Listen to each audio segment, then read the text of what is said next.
So, welcome to Walk with Wisdom. This is a space where we can have honest conversations about life, leadership, and following Jesus, not in theory, but in real life.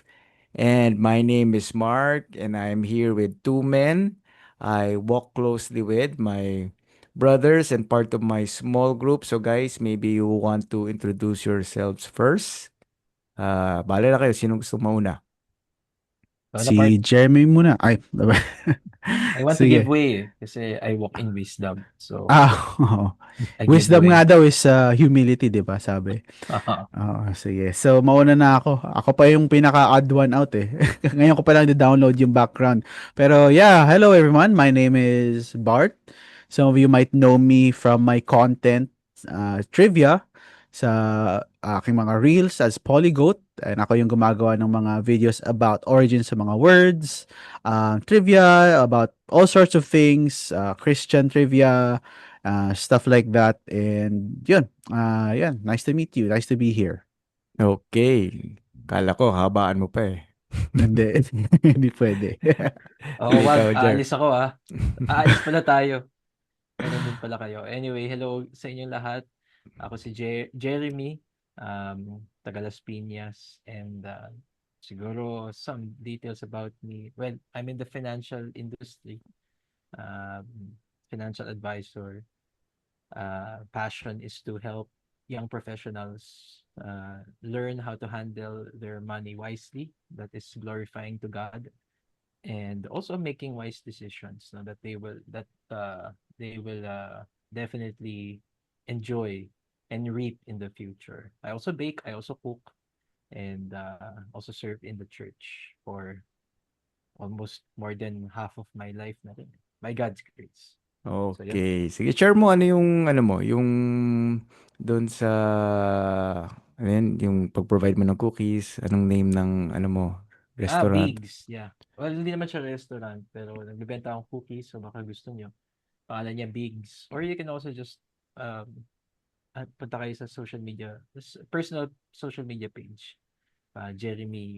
Jeremiah Sanchez, kung gusto mo makita. So, yun. Okay, so thanks, bros, for being here. The idea behind Walk with Wisdom is very simple. It's not actually a lecture, but it's us just learning from one another, walking together. And you are the first guests na meron ako. Wow. Okay, first episode. Wow, what a privilege. And di ko alam kung mapopost to, but let's see. Pwede, post yan. And then hopefully sa next episodes, iba naman sa part ng D group natin. It's just like an older brother walking with a younger brother, learning from experience, scripture, and life. So, of course, ang mga questions natin, it's about wisdom. Mhm. So, well, just give your idea. What is wisdom for you? Siguro ako naman, nauna si Bart kanina. And hindi to scripted sa mga nakikinig. Legit Oh, to dito scripted. walang script. Walang script, no. I mean, yung me being first. Pero siguro marami sa atin, pag-iisip natin wisdom, it's knowledge, no?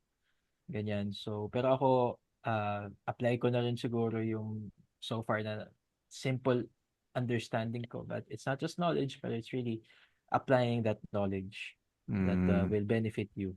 So, mm. and benefit others as well.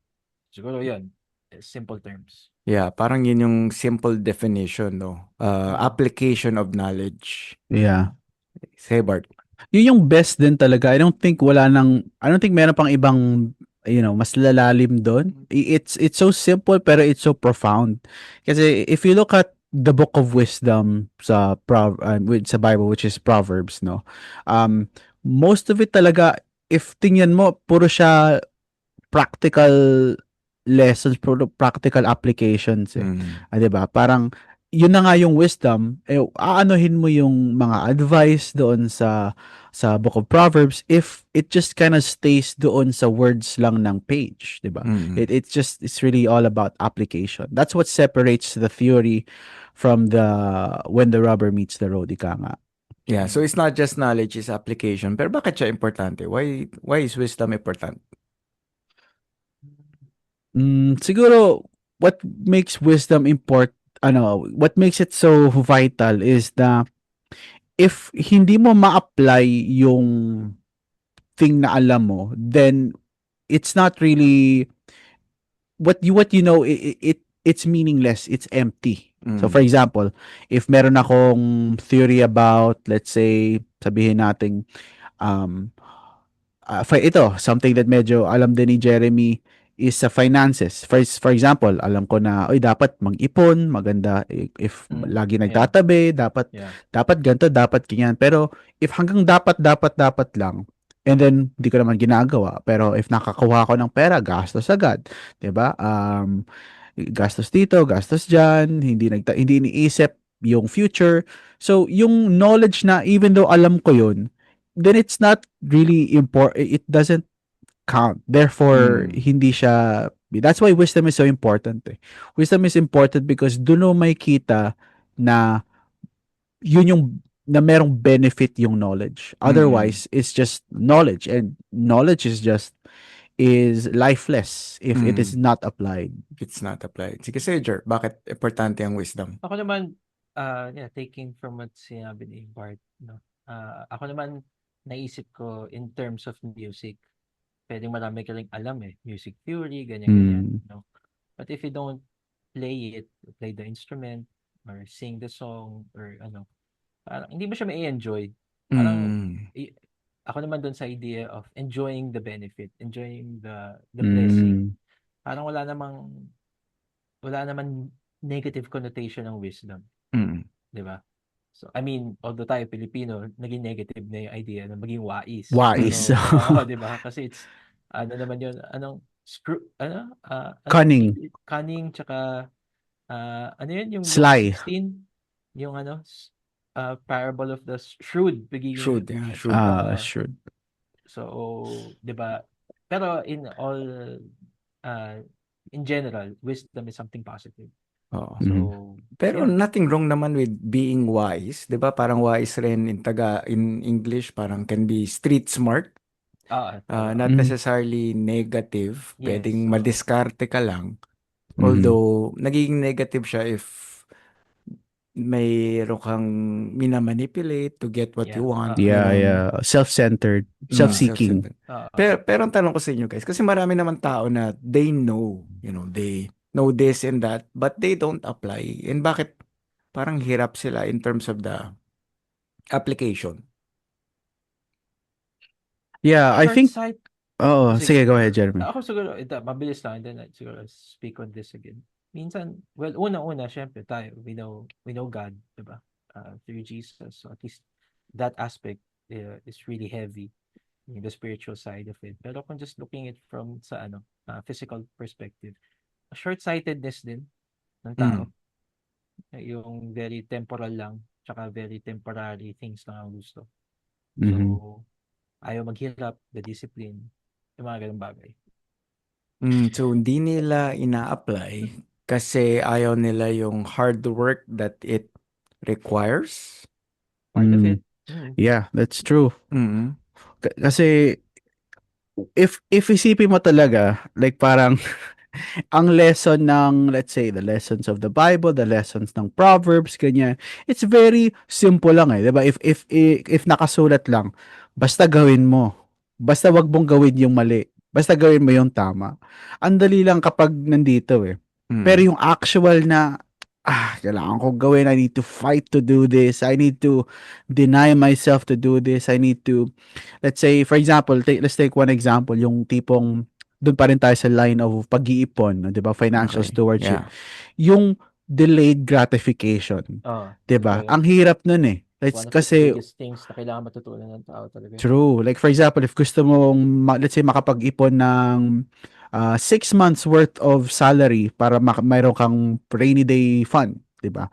Pero iisipin mo, so kailangan ko magtabi ng this percentage every month, and pero if naisip mo, pwede ko nang gamitin yan pangbili ng pang-down ng itong device which I can get now. Diba? So it's a temptation of now versus, or like convenience in the current time versus delayed gratification and then payout sa future. So those are one of the things that is really fighting against the application is kasi masarap kapag makuha mo na yung Actually, gusto mo ngayon. if I may add on to that, may binabasa nga akong book ngayon regards to finances, and parang the idea of what the right author is saying is majority talaga of when it comes to money, and gusto ko i-clarify, hindi naman to about financial talk, no? Pero pasok na rin sa wisdom.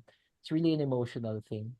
Mas mas, 'di ba meron tayong prefrontal cortex, Mm. yung part ng brain na mas rational. Yung isa yung limbic, which is the emotional. Mas ginagamit natin yun madalas. And I think same thing din with wisdom. Na talagang kailangan aralin mo siya. And talagang, 'di ba, when it comes to wisdom, yung talagang kino-consider mo ano yung pinakatama, and you will submit to that. Pero siguro part na rin nun, dahil kulang sa discipline, kulang sa proper thinking, kulang sa proper behavior, hindi tayo nagiging wise pagdating sa iba't ibang bagay. Yeah. So with that, parang kailangan din pa rin talaga ng isang tao to walk with wisdom, to grow then in knowledge, not just how to apply, pero to grow then in certain wise house to be able to apply it effectively. Tama ba pagkaintindi ko? Mm. Kasi parang ganun yung Medyo sabi mo, Jerry, ano, na parang yung iba kulang pa sa knowledge kaya hindi ina-apply. hindi naman sa kulang sa, well, yes, part of it. Pero it's more of, kulang sa proper processing ng knowledge. Yeah. Mm. Yeah. Kasi mas ina-allow nila yung emotional side kaysa dun sa rational side Yeah. Yeah. ng ano. I think key yun. Parang if you want to grow in wisdom, kailangan talaga meron kang time to reflect, to think about things, no? Kasi we live in a world nga na parang get this, get that, fast pace, yan, instant. Yan. So may wisdom in reflection, may wisdom in waiting. Oh, yun. Okay, waiting. So ito tanong ko sa inyo. Let's try to be specific. Pinag-usapan natin finances. Ano kaya yung mga areas that you feel men, you can say men in your age range or even maybe older men, whatever, men in general, where do men most need wisdom today? Anong area?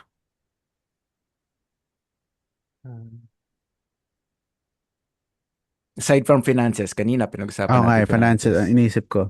Siguro, I guess, I'll go Sabihin mo ahead and na, sabihin mo say na, it na lang. Isasabihin ko na, no? So when it comes to relationship, Yun, relationships. when it comes to pairing up, di ba? Ano ba yung For a single other term individual, dun? single individual. Syempre. Well, actually, minsan nga, walang wisdom, kaya imbis na, sabi nga ni Pastor Bong, di ba? Instead of love one another, nagiging love another one. Pero, yun nga, kasi it all boils down pa rin doon sa, do you listen to the rational, logical, wise side of yourself or sa mind mo, or you want to fulfill sa yung here and now, and you want to you're looking for the immediate reward right now, and we want to parang experience the pleasure here and now kasi yun yung let's say high, 'di ba? Nakakabigay ng pleasure. And as people, we all know naman that it's not pleasure in and of itself is not a bad thing kasi God created us to experience pleasure in the right way and in the right time. Pero unfortunately nga, the way that the world and and the flesh works is that it has been twisted na parang the pleasure has been, instead of right way, naging right time, naging wrong way and in the wrong time. Pero yung pleasure is yung God-given pleasure pa rin. Let's say, for example, sabihin na natin yung sex. It has been in the wrong way, outside of doon sa wrong time, which is, before marriage or outside of marriage. And it becomes a misapplication of the correct thing. So it becomes outside of wisdom and it's foolishness. Kaya nga, one of the things, the major na warnings sa Proverbs, di ba? Sa Proverbs 6, or 5 yata, which is about the adulteress, which is Mm. yun nga, it's you have to be careful sa pag-apply ng wisdom when it comes to things like that. Kasi yun yung mga bagay na you think na makukuha mo yung gusto mo, pero in fact sa dulo it's just ruin.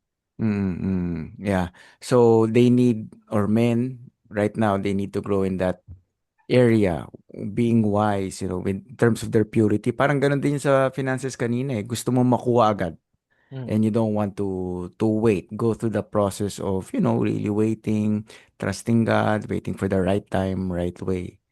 So, ikaw, Jer, meron kang gustong i-add? Pagdating sa relationships lang, ano ba yung... Medyo sakto din no? Kasi, sorry, yes. Sige, go, go, go. Medyo sakto din kasi last week, ako yung nag-speak din sa Elevate sa Las Mm. Piñas. So, about purity pa rin yung topic nila. Ganyan. And ang ganda din yung sinabi kanina ni Bart about marriage. Although, disclaimer, hindi pa kami kasal ni Bart. So, di ba? Hindi pa. Wala naman kami authority to Pero the authority is God's word. So, Yeah. at least we can still share it. No? Pero gusto ko yung part kasi sa Genesis 2, sa ending, when binigay na ni God si Eve kay Adam. And then sa ending, dun makita mo, after na, di ba sabi ni Moses, that's why they leave mother and father, they cleave together, they became one flesh. Yeah. Tapos, and then in the end, they were both naked but they felt no shame. Mm. Narinig ko nga from a pastor, na kasi that's the design eh. And I'm sure you can attest to this, no, Pastor Mark, no? That there's no shame eh. Kasi you did it properly. There is wisdom. The knowledge is the design of God. You applied it. The blessing, you receive it. Kasi sabi ng pastor na pakinggan ko, nakakalungkot, baliktad nangyayari. Yung turo ka ng Bible, marriage, and then one flesh, sex, so that there's no shame. Nangyayari, sex first before marriage, kaya maraming shame. Shame. So, sabi ko, ganda nun, no? So, na-share ko rin yun last week.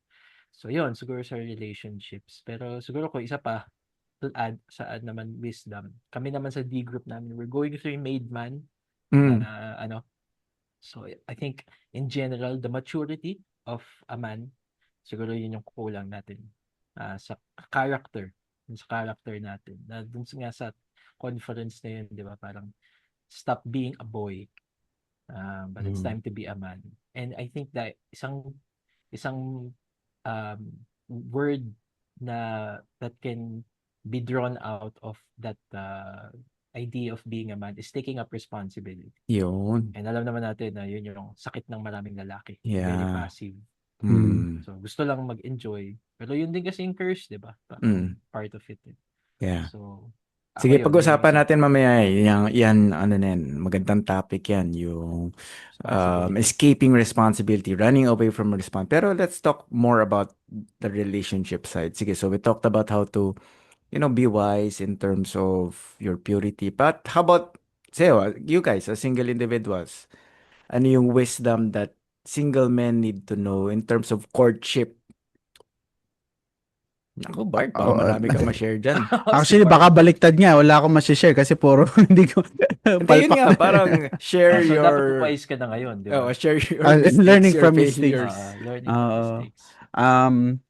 Ako, well, siguro, i-preface ko muna with saying na parang, as an individual, very, idealistic or romantic sa pagdating sa mga ganon. Na I've always thought na, I wonder what it feels like yung parang mga nakikita sa movie na parang sweet, ganyan. Tapos, so, maging Jack and Rose, tas malulunod ka. hindi sa mga ganong, may isa bang ibang movie naman. Audience malaman ano yung Jack and Rose na yan. Baka di na nila alam. Baka wala na eh. Titanic. Hindi, kasi nagre-release naman yun eh. Sa mga kakilala natin, sila yata manonood, ka-age naman natin yun. Ay, oo. Wala naman yata mga Gen Z na manonood nito, mga Gen Alpha. Pala yung mga church friends natin. Yeah. So, yeah, hindi naman Jack and Rose, pero yung mga tipong happy ending, yung mga may kita mo lang na magka-holding hands and yung, kahit not necessarily sa movies, pero like yung mga nakikita kong magkasama na parang, uy, sila, nag-aakbay sila, parang ano kaya feeling ng ganun?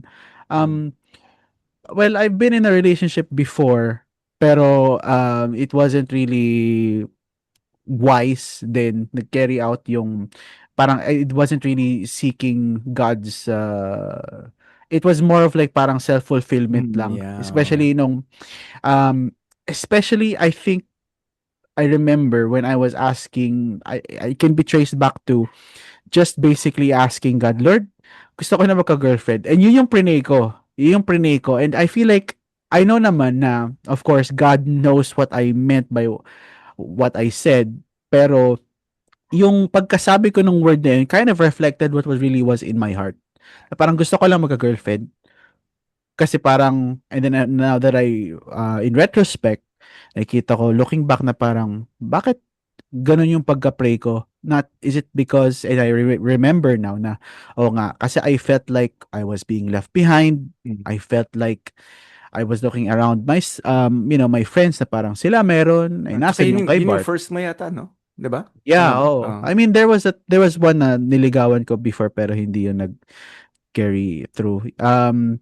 But yun nga, it was more of like parang self ano lang, parang para lang magkaroon na, parang gano'n. Mm, mm. Tapos as you know what happened, and share ko na lang din sa audience natin is na I went through an easy way, which is nag nag app naghanap ako using an app sa Bumble, and I met someone.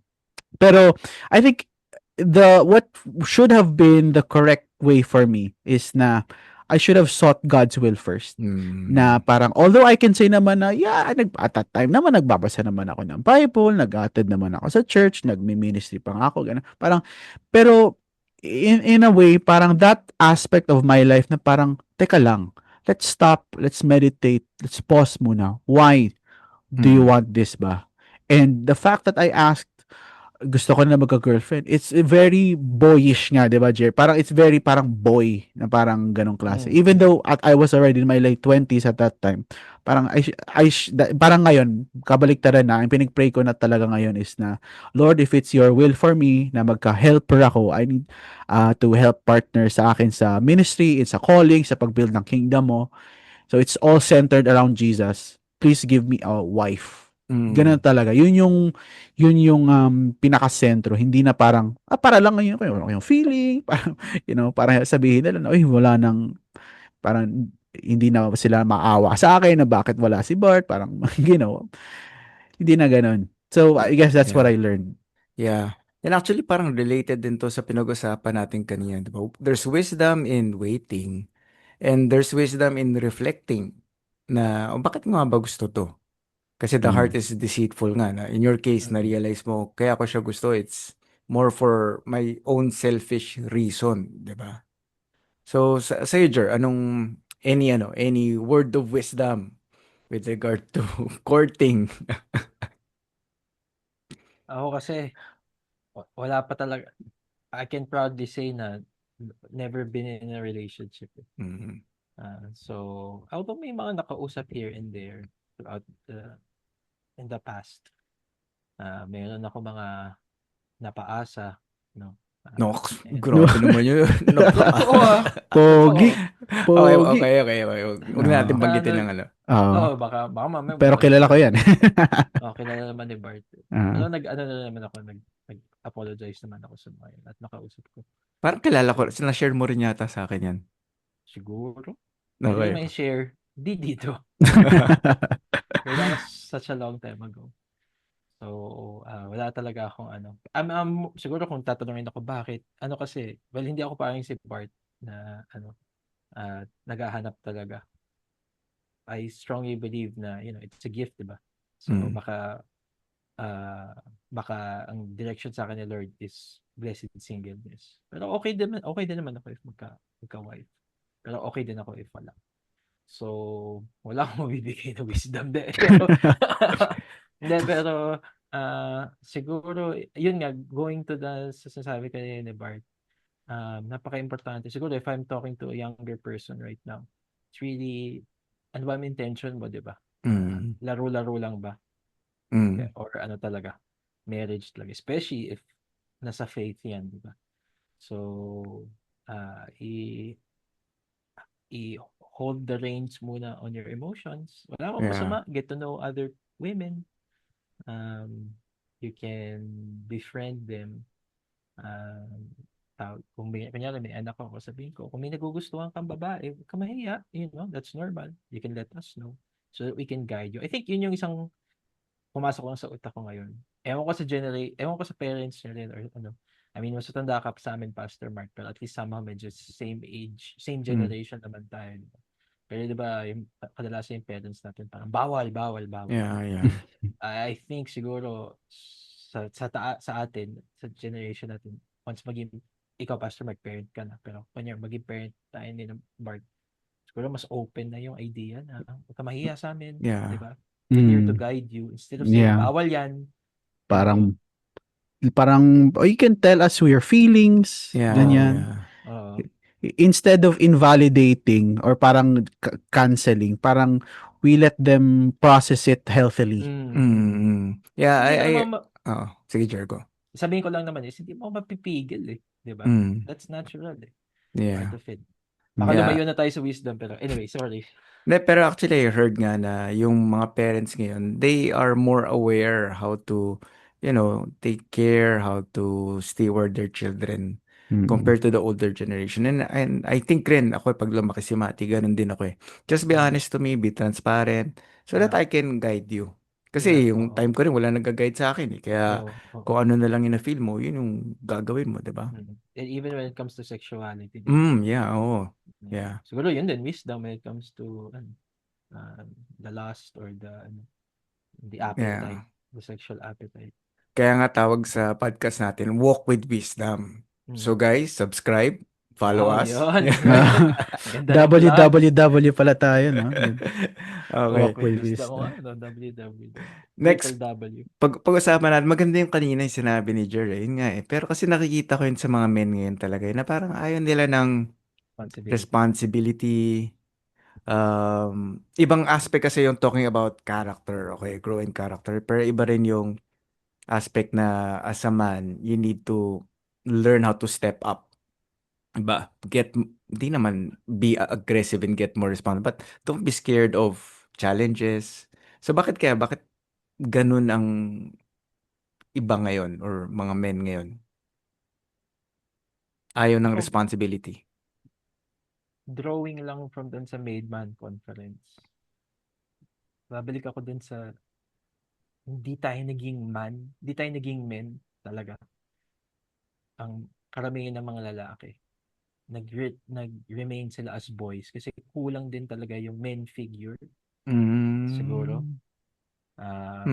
Tapos mali din yung idea of pagiging lalaki. Diba? Dapat malakas ka uminom, marami kang cheeks. So, I believe one factor yun. Tapos ngayon, the extreme naman is yung pagiging toxic na lalaki. Diba? Dapat, well, ganun na rin yung marami ka dapat chicks or ganyan. So, isa yun sa siguro nakaka-discourage din sa mga tao. Pero pagdating na yan siguro from a spiritual aspect, the sinfulness in us, at ang curse sa atin is labor will be hard. So, ano ba ang kabaliktaran ng labor? Walang gagawin. Tamad, di ba? So, yun. For me, yun yung nakikita ko. Isa sa mga aspects. So, walang, well, there are some. Pero of course, in the world that we live in, mas marami yung figure na mali in terms of what a man should be. Yeah. Diba? So, wala yung figure of a man that's responsible, faithful. Yan yung isa sa mga, unfortunately, yung mga narinig natin news, maraming hindi faithful, diba? Committing adultery, anyway. Say, Bart. Yeah, I think yun nga din eh. It's about, I think it can really just all be traced back to pagiging self-seeking sa self-pleasure. Like for example nga, I think yung sa pag-shirk off ng responsibility ng mga quote-unquote men ngayon is na it's because they want to be lazy. It's because being not having responsibility is pleasure kasi walang babantay. sa'yo Mm. as much, 'di ba? And Mm. you can be parang as chill about it as possible. You don't have to be wala kang masyadong papasanin sa balikat mo. You can just be basically just be a boy again. And Mm. yun yung tamang term na parang you can play around, do whatever you want. Kung gusto mo, wag muna, parang gusto mo na walang asikasuhin, o sige, wag mo, okay lang kahit hindi. Pero, but the thing is, sa world natin, yun yung, with God's design, kumbaga sa gaming terms, yung men talaga, especially mga husbands and mga fathers, dapat sila yung maging hard carry, 'di ba? Sa laro Mm. na parang sila yung mga basically yung pillar sa household, and sila nagiging example, sila nagiging protector and naging provider. And ang nangyayari, instead of naging kabaliktaran pa, minsan instead of protector, sila pa yung nagiging cause ng Abuser. harm, yeah, abuser. And Mm. instead of nagiging provider, nagiging parasite pa, 'di ba?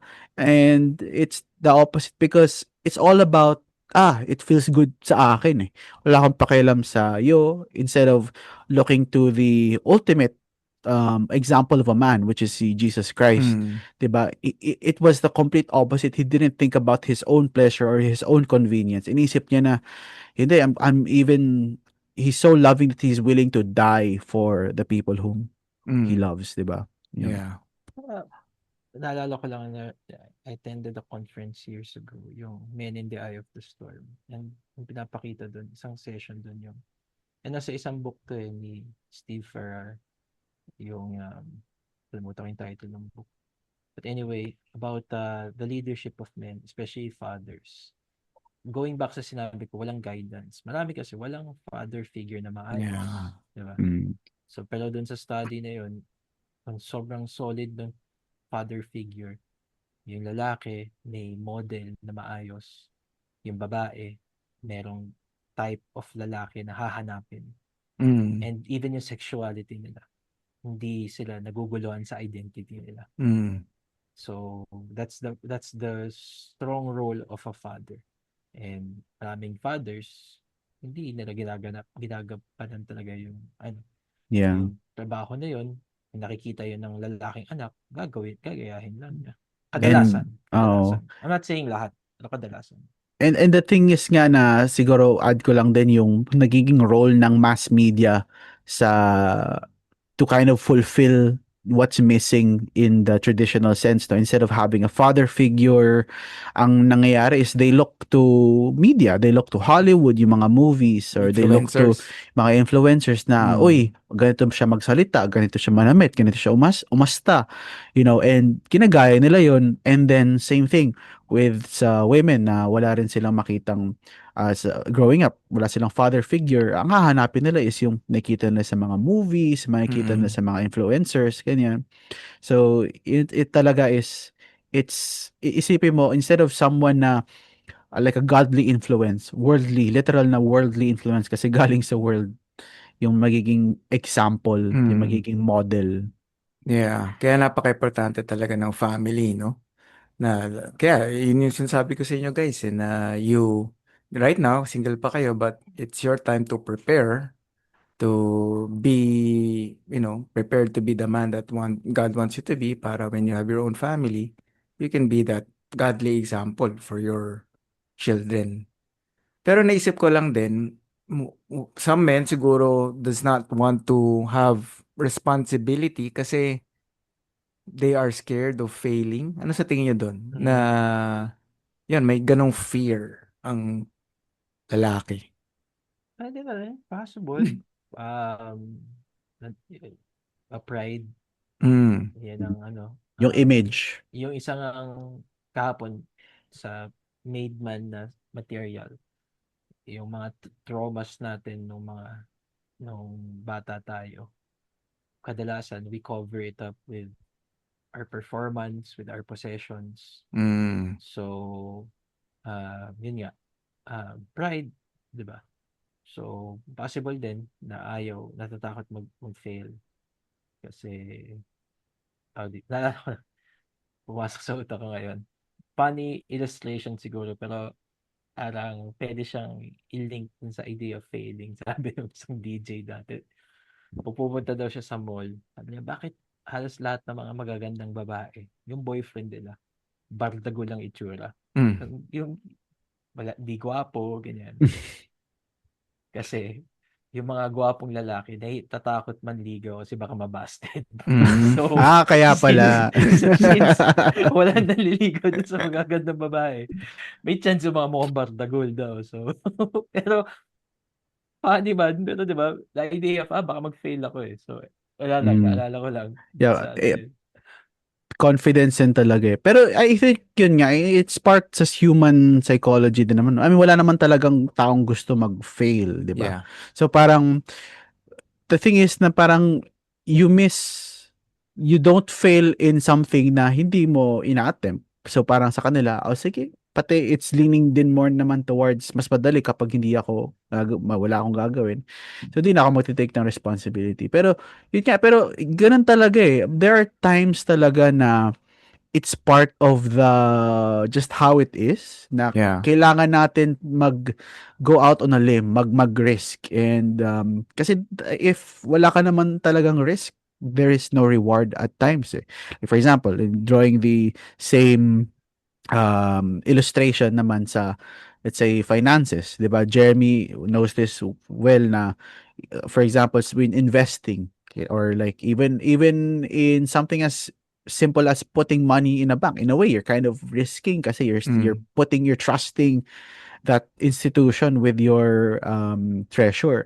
So when it comes din naman sa responsibility as a husband, as a father, 'di ba? Sometimes parang ayoko na, parang I don't want to risk it. So kasi kapag mag-fail, sasabihin nila na parang I did something tapos hindi ko naman tinapos na maganda. So hindi ko na lang sisimulan, 'di ba? Mm. Yeah. So, yeah, I think fear of failure is one of the reasons then. Pero maganda yung narinig ko before I think si John Maxwell nagsabi nito eh. You should only see it two ways. Either you are succeeding or you have succeeded or you are in the process of growing. So parang don't see failure as the end. Yeah. Maybe it's a way for you to grow, to learn. And as you grow and learn, someday, hopefully, you will experience success. You will succeed. So Siguro, parang ibang if I may, perspective, 'di ba? Kasi dalawa lang minsan perspective is succeed or you fail. Pero you see it as you succeed or you grow. Sige, ano yun, Jer? yung paano may tie up yung failure in wisdom eh. Di ba, alam naman natin lahat, tanongin mo, walang successful na tao na hindi nag-fail. So, Yeah. kung i-apply mo nga yung wisdom when it comes to failure, the wisdom is learning from the mistakes and succeeding after. So, Mhm. yun. It's tama yung idea na, sabi nga nila, diba, failure is just an event. It's not who you are. But if you let it become, define you, then you can definitely be a failure. Pero at first, failure is it's not who you are. It's an event. Yeah. So you need to learn from it. You need true wisdom is you learn from it and then you apply it. Yeah. And you do Yeah. what's the necessary adjustments. Yeah. And that's how we get application of wisdom eh. It's from experiences like that. Kasi may mga times na you would know about it in theory. Pero until maka-experience ka ng event like a failure in which you actually learn yung tinatawag na learn the hard way, hindi mo ma-apply yun eh. Like, it's very common din yun sa mga, for example, maraming mga youths din na, let's say yung topic nga, like, for example, sa romance, na parang, oo, alam ko dapat ganito, alam ko dapat ganyan. Pero, Anong romance? Book of Okay, Romance? anong romance? O Love romance life. hindi, na so romance. romance. Love life. Naisip ko Love life, Book of life, Romance eh. romance. So, sorry. Na parang yun sa love life na alam mo na nakailang attend na sila ng ng mga love series sa church yung ganyan or they know nakailang sermon na sila sa parents nila na oy dapat ganto, dapat ganyan ha. Tapos Pero until you actually experience your first, let's say heartbreak or Heartbreak. ganyan, dun ka matututo na, ay, ganito pala yun. Or parang, ay, they were right pala. Kasi, it sometimes, God wills it na you learn through such an event na kulang yung, I mean, alam niya na yung limitation mo na we cannot simply just learn through a warning. So, most likely, kapag first-hand event talaga, mas cathartic, mas malalim, mas sa emotions mo, mafe-feel mo na, ay, oo nga. So, magde-develop din yung understanding mo, and that's why we learn from mistakes. Yeah. So don't be scared of making mistakes, failing. As long as you don't do it again, 'di ba? You learn from it. Pero sa men, why do they ano naman, don't want to ask help or, ayaw nilang humingi ng advice, ayaw nilang humingi ng wisdom from others. What's preventing them to, you know, approach others for help? Pride, of course, di mawawala. Yun naman talaga. Iniisip natin, kaya natin. Pero na-realize ko nga even with ngayon, some of the people na nakakausap ko when it comes to finances, especially yung mga hirap to control expenses, it really starts with acknowledging and being honest. No? So, walang growth kung walang honesty. So, for me, pride, source na, yung nahihiya na rin. Pero parang for me, it all boils down to pride. Pride na, no? Yeah. Pride talaga. Maganda yung sinabi mo, Jer, no growth if Without honesty. without honesty. Quotable quotes. Yeah. Totoo. Kasi, Yun na yung short, yun na yung ano nito, kukuha ka ng clip. It's gagawing real. Gawin mo, Pastor Mark, para at least, yeah. nakalink yung, yung podcast na to. Thank you for the Dun sa wisdom. comment. Yeah.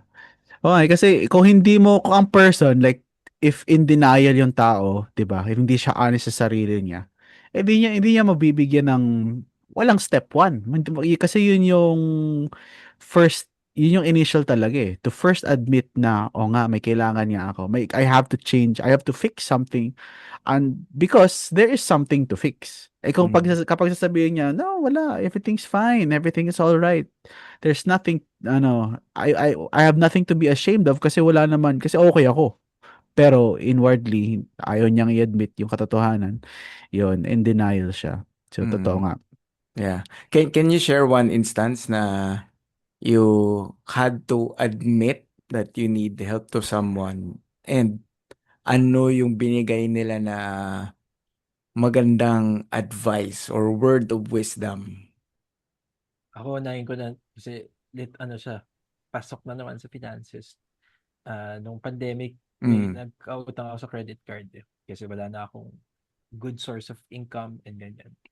So, hinayaan ko lang.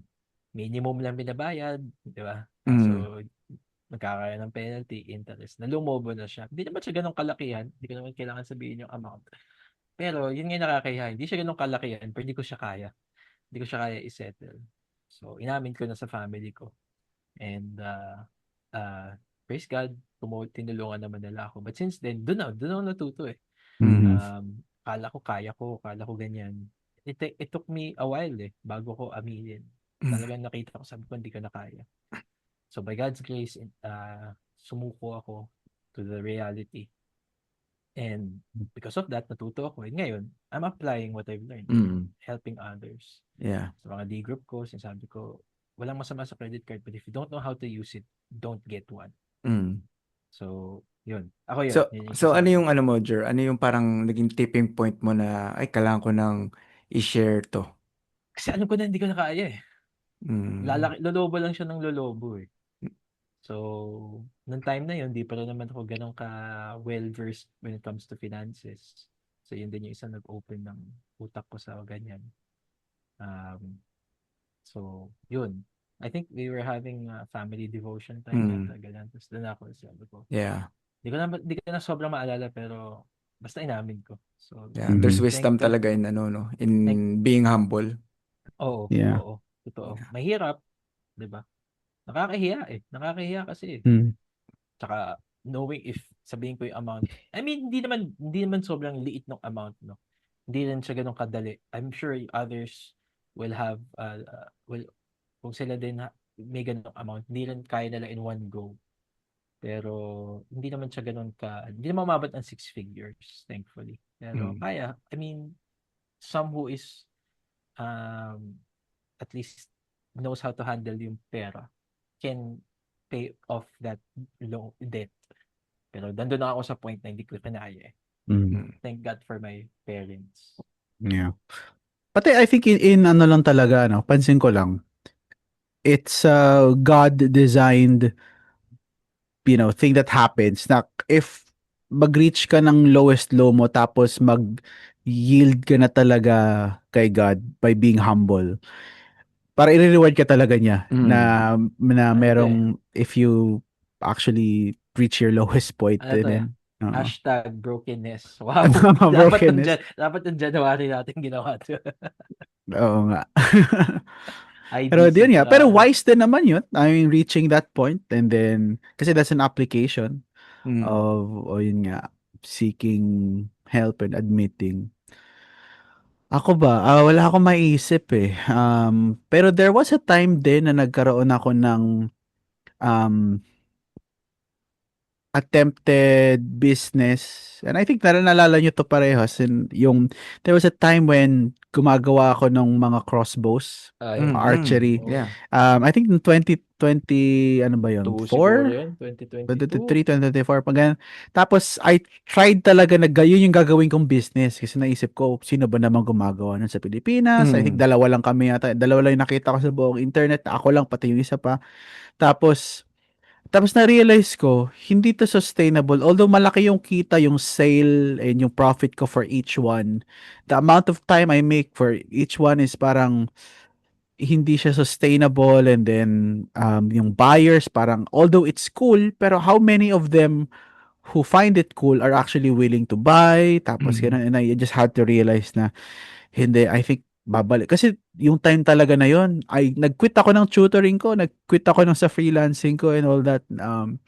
Tapos I thought na, sige, ano na, it's not working. So I just went back na nun din sa mga dati kong clients, started contacting them and saying na, Mm. um, if naghahanap pa rin kayo ng tutor, I'm still here. Pero praise God naman, yun pa rin, the whole time, naghahanap pa rin sila. Ako yung hinihintay nila ako bumalik. Nag-provide na nga ako ng mga friends ko from CCF na nag-tutor din. Pero ayaw nila i-contact kasi gusto talaga nila, inihintay nila ako na bumalik. Pero pagbalik ko naman, yun, they still were allowed, they still got me back and then by God's grace nga, nagkaroon pa ako ng ibang clients. Pero yeah, sometimes talaga I have to, reach the point na walang-wala, na ma-realize ko na this is not working. And this was another trial and error. Mm. And ang wisdom dun ay ngayon mo lang sinabi sa akin na hindi mo na pala ginagawa yung business na yun. Parang never ko explicitly parang nag-shift lang ako eh. Pero yun Yeah, nga, it's not, kasi hindi naman talaga siya official na parang business. official na, yeah, hindi siya Ah, naging official. Parang naging sideline ko lang siya na trinay. ah, Kasi hindi naman talaga siya parang naging bankrupt. Kasi yung wala naman akong masyadong malaking linalabas doon eh. mm, It's just that I just compared it sa previous work ko na parang it's just not as sustainable. mm. Yeah, pero ang sad lang kasi minsan talaga kailangan mapunta sa point na alam mo yun, na broken ka, wala ka ng choice. Mm. Yung kay Jeremy na hindi mo na talaga, alam mo na hindi mo na kaya, tsaka ka hingi ng tulong eh. Mm. Well, it's good na once you come to that point, you ask for help, you come to the Lord. Pero there's wisdom din na you don't allow it to come to that point. Diba? You Mm. ask help na even if there is a minor in your eyes na struggle or problem. Yan. Okay, bros. I think that's it. I don't want to take up so much of your time, pero if you can give your last word of wisdom for anyone who is watching or listening to us, what's your message to men to walk with wisdom? Sige, Jeremy ka muna.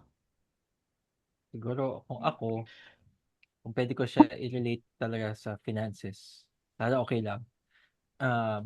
Pero of course, in general, wala nang iba kung hindi to abide in Christ, Mm. because there's nothing really we can do if we don't abide in Him.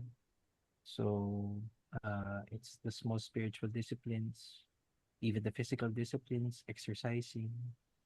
Pero kung pwede lang ako yung one last word, finances, especially to the young ones, no?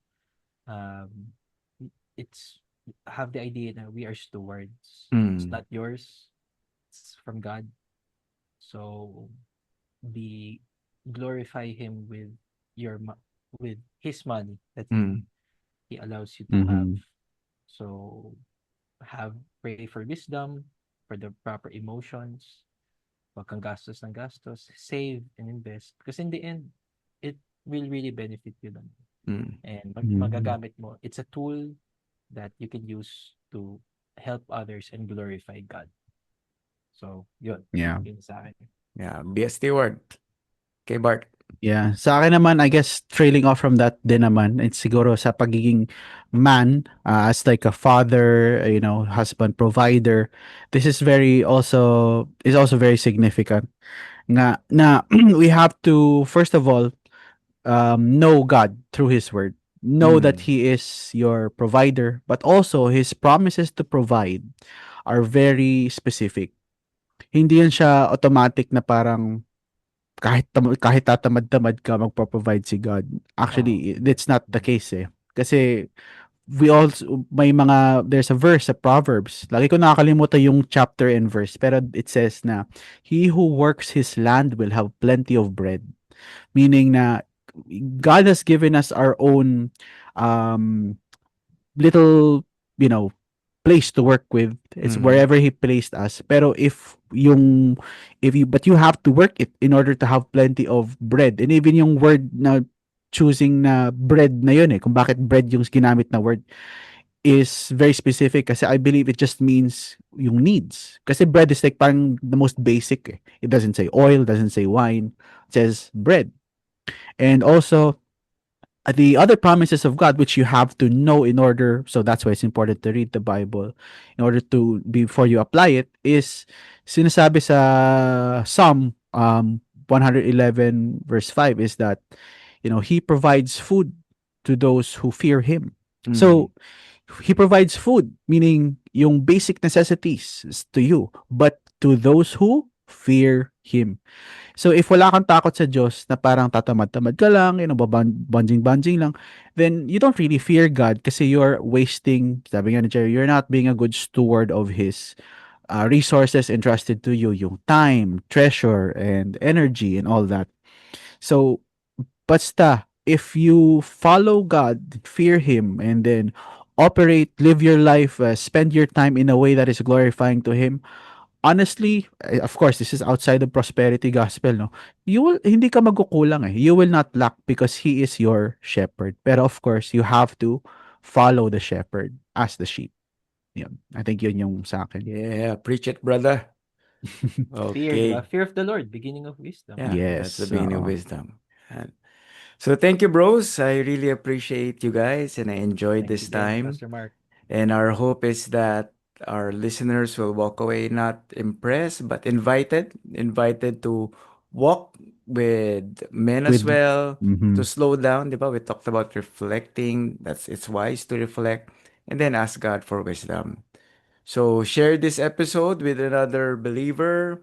Join a small group. Don't walk alone. Walk Walk with with wisdom. wisdom. Yeah. Thank you for walking Marami with pa. us today and see you in the next episode. Bye. Bye, guys. Bye.